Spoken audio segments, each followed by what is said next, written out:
Thank you for joining us for this sermon podcast from the Congregational Church of Needham, United Church of Christ, where no matter who you are or where you are on life's journey, you're invited and welcome.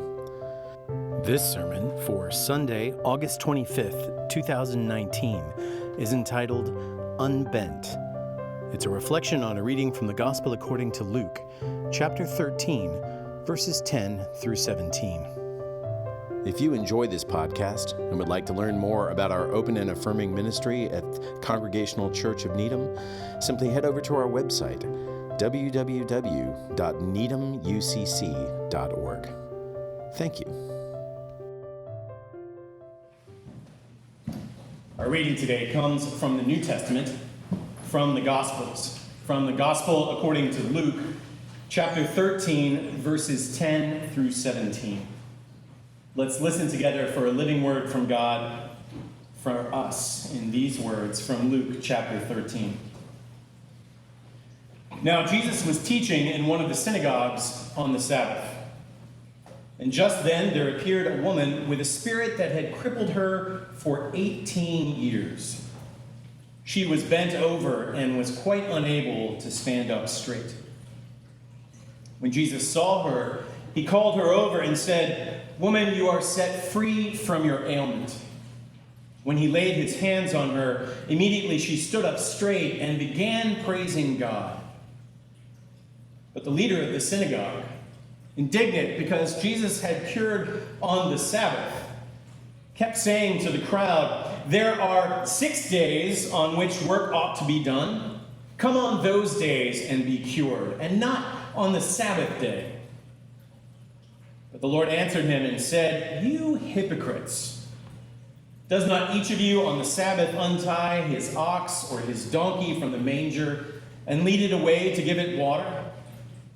And ought not this woman, a daughter of Abraham, whom Satan bound for 18 long years, ought she not to be set free from this bondage on the Sabbath day?" When Jesus said this, all his opponents were put to shame, and the entire crowd was rejoicing at all the wonderful things that he was doing.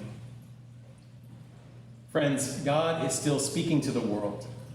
May our hearts be open to listen and to respond.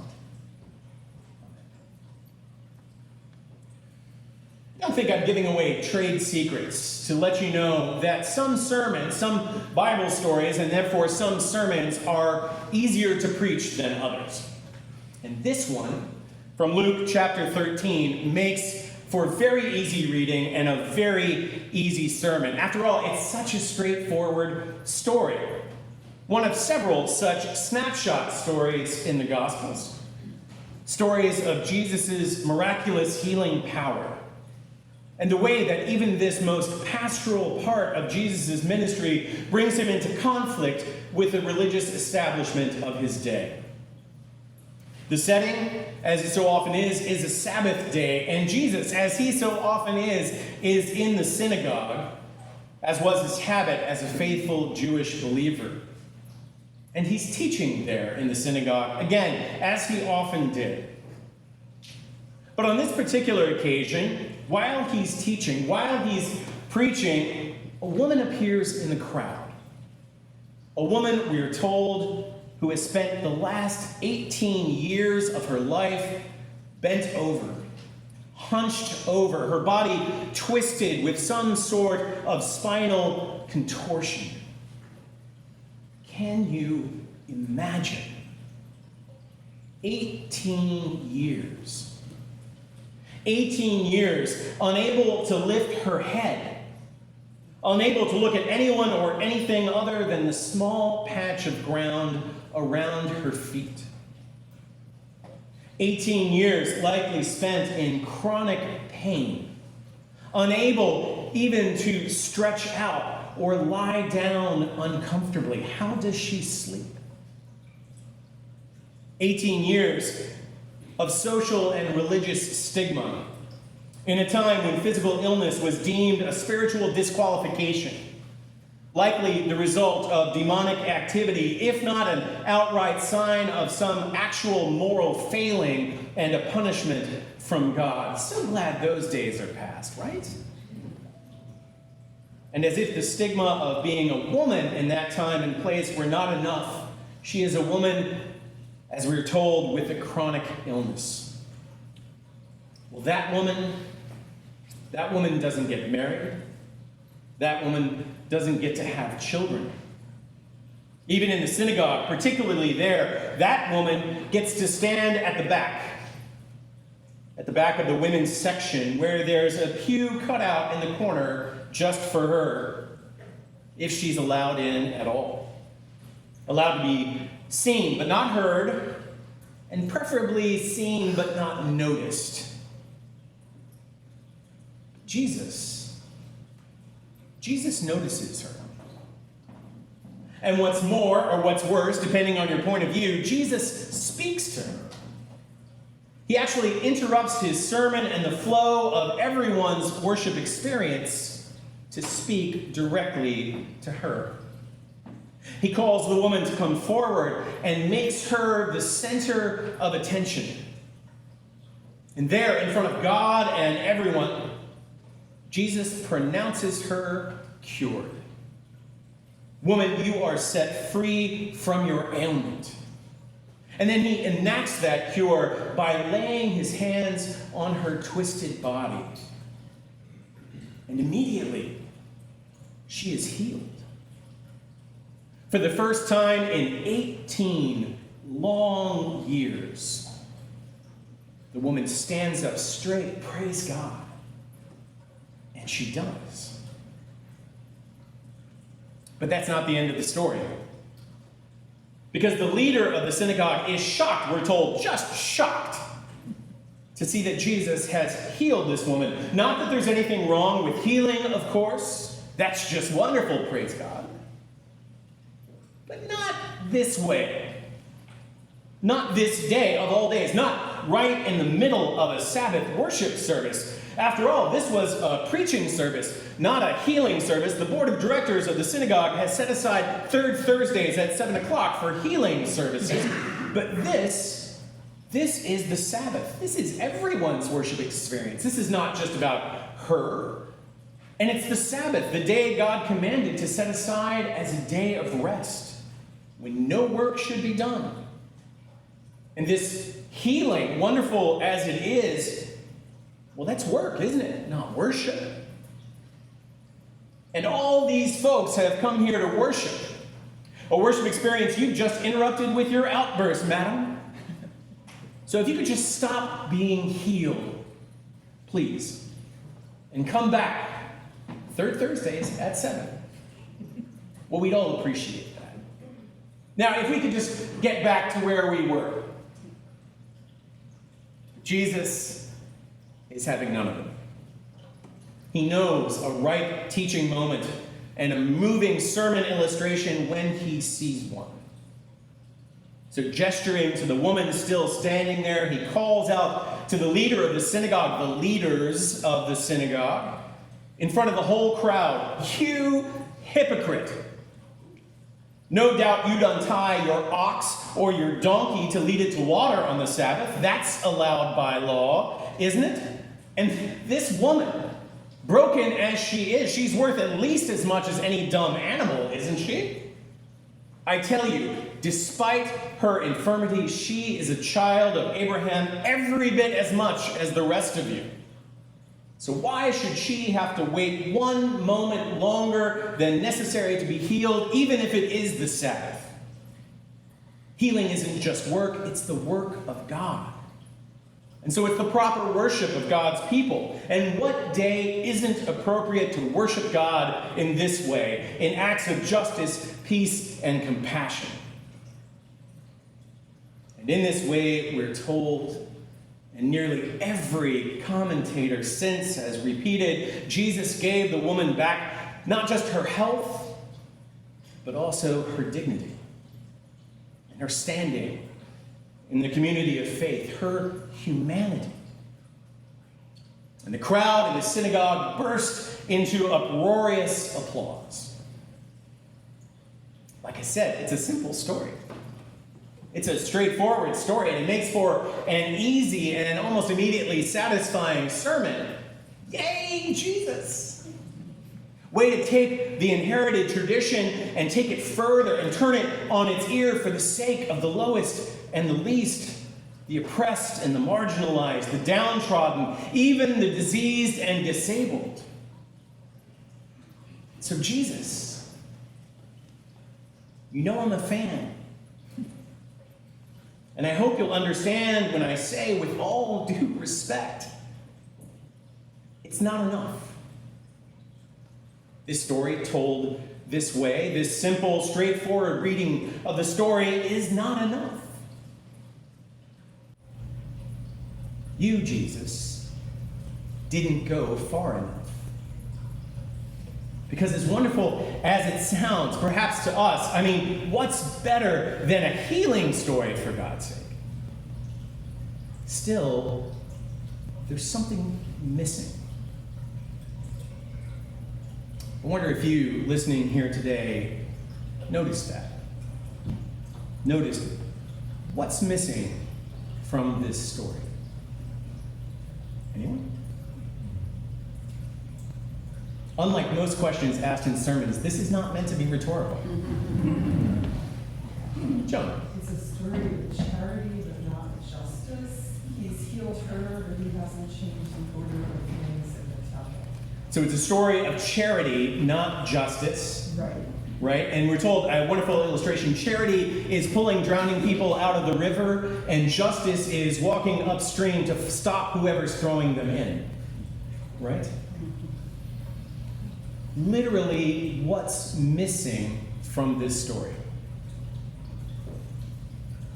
The response of the hierarchy. Claudia? There's no push for people to take that and run with it. There's no push for people to take this lesson and run with it, you're saying? There's no reaction from the hierarchy. There's no reaction from the leaders of the synagogue? Amazing. The thing that's missing is still missing. Deb? My thought is that healing is worship, and that's he needs to bring those together. Bring those things together. The activity of doing good is worship, instead of having this distinction. That's amen. What if I put the question this way? Who's missing from this story? Who do we not hear from? The woman. It's the woman herself. We never actually hear the voice of the woman herself. She is supposedly at the center of the story, and she is mute. Listen again. Now, Jesus was teaching in one of the synagogues on the Sabbath. And just then, there appeared a woman with a spirit that had crippled her for 18 years. She was bent over and was quite unable to stand up straight. When Jesus saw her, he called her over and said, "Woman, you are set free from your ailment." And when he laid his hands on her, immediately she stood up straight and began praising God. Third person. The woman, unnamed, she comes from nowhere into this story, and she goes nowhere from this story. She is literally just dropped into the middle of the synagogue setting, leading us to wonder all sorts of things. Why is she there? Does she usually attend Sabbath services?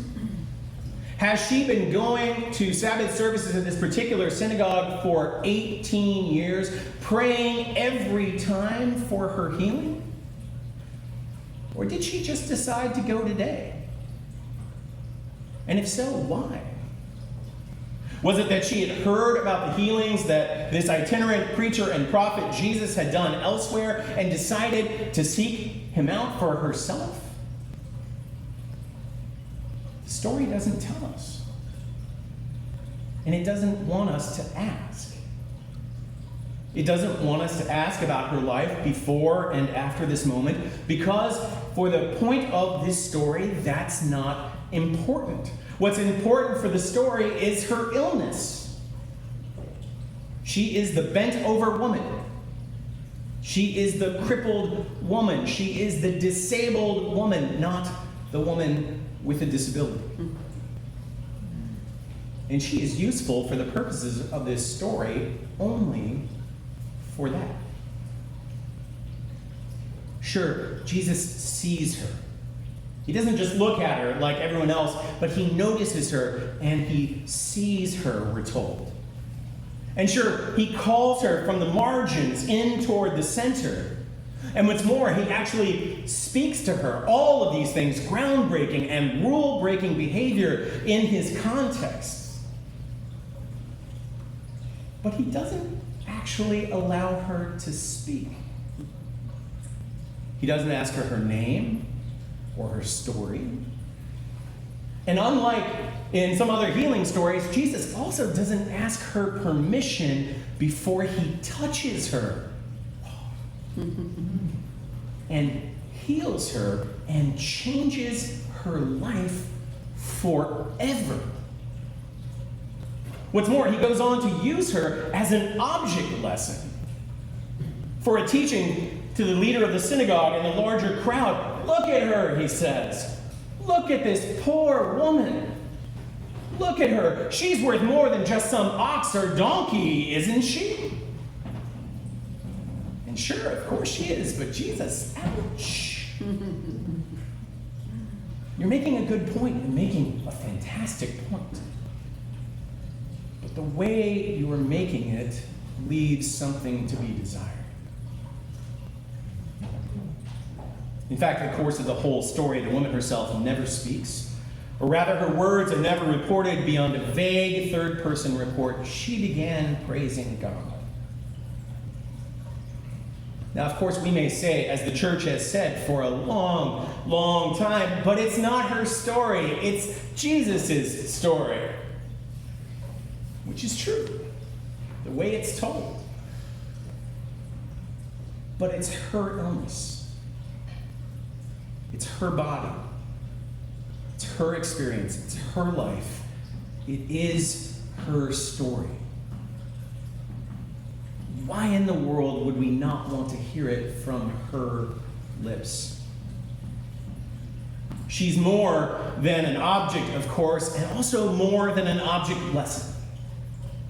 More than just the quiet, patient, brave, persistent, disabled person who's just so grateful that Jesus and God would notice her and would bother with her at all, much less provide the fix for her broken life that must be her only desire, right?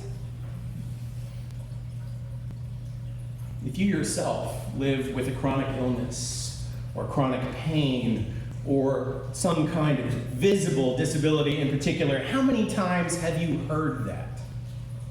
How many times have you felt it? And if you don't, if we don't, how many times have we said it?